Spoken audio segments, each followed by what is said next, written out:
How to stop Google Maps location sharing. Hello guys, this is Atticus and welcome back to another tutorial video.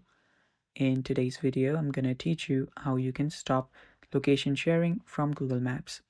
Now before we begin, if you are new to our channel, head down below and hit the subscribe button so you don't miss out on our future videos.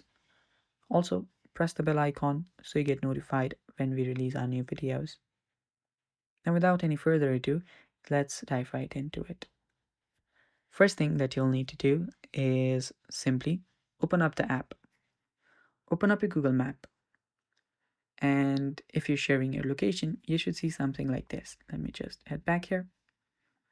Now, after you're here, tap on your profile icon on the top right corner. Then there you'll see location sharing. Tap on that, and you will see the person you're sharing your location with.